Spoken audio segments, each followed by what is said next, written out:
나는 아무런 계파도 없고 계보원도 없습니다. 경선 때 나를 지지했던 분들이 어느 진영에 가든 나와 의논할 일도 아니고 나는 그분들의 독자적인 선택을 존중합니다. 괜히 나를 싸잡아 비난하는 혹세무민하는 기사나 추측은 쓰지 마십시오. 특히 일부 언론에서 그 말이 나오는 것은 참으로 유감입니다. 그런 기사를 확인 없이 써대니 기레기라는 소리를 듣는 겁니다.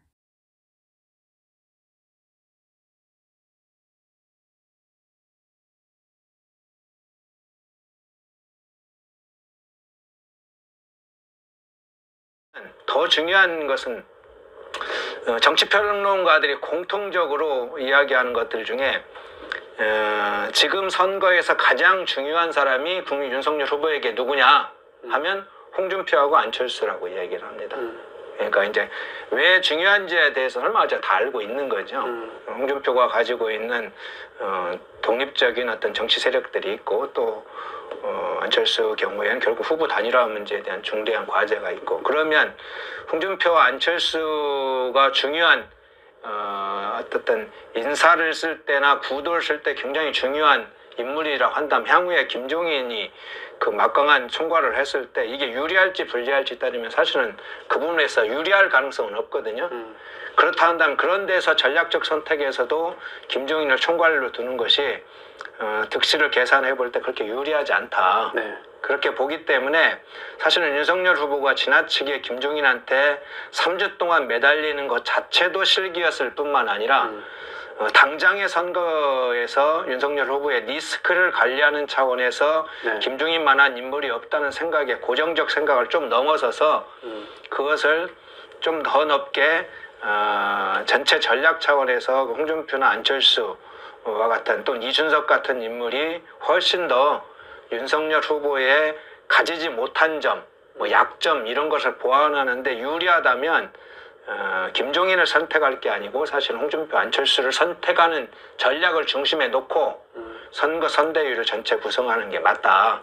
이렇게 저는 보이고요. 그래 저는 가장 적합한 인물로는 홍보 미디어 쪽에는 이준석이 네. 그나마 네. 그리고 총괄 특보단장의 권영세 네. 정도는 좀 여러 부분에서 뭐 이제 당에 있었던 핵심주의라 하더라도 그것을 맡을만 하는 인물이다 이렇게 네. 보이는데 가장 지금 비판이 많이 나온 게 김성태 직능총괄본부장이거든요. 네. 지금 그 딸 특혜 채용 문제로 해서 지금 아직도 그 법원에서 3심 대법원에 가야죠. 1심은 무죄를 받았는데 2심에서 유죄가 확정이 됐죠. 그래서 지금 대법원에 가서 최종적으로 지금 판결을 남겨놓고 있죠.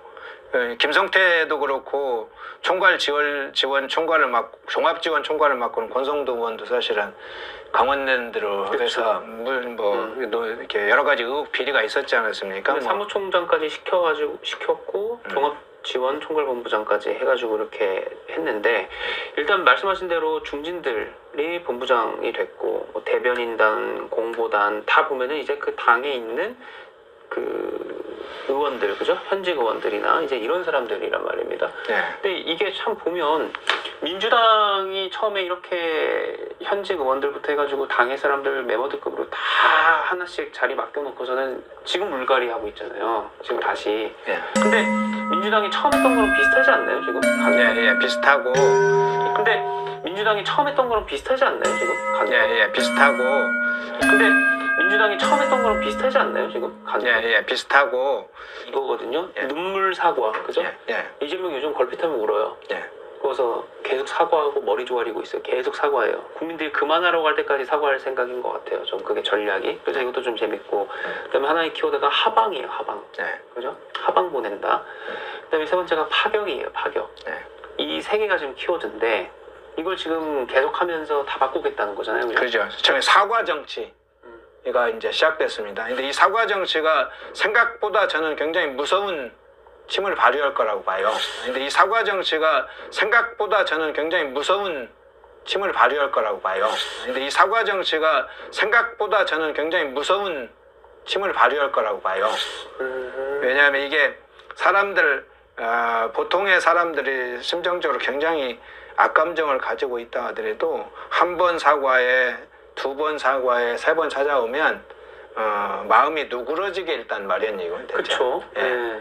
이제 보통에 있는 사람들도 굉장히 그 오랜 기간 동안 했던 사람들도 처음에는 이제 그 감정이 열리지 않지만 두 번, 세 번 하려고 진심으로 찾아와서 무릎 꿇고 사과하고 또 뭐 선물도 남기고 가고 또 이렇게 진심 어린 말도 하면 그 마음이 누그러져서 열린단 말이죠. 한 인간들도. 그런데 이렇게 지금 일주일 이상을 계속 가는 현장이나 회의 때마다 뭐 민생 무슨 입법 개혁 개혁된 뭐 현장에 가서 계속 반복 사과한단 말이에요. 그러면 국민들이 볼 때는 야 진짜로 지금 반성하나 보다. 그렇죠.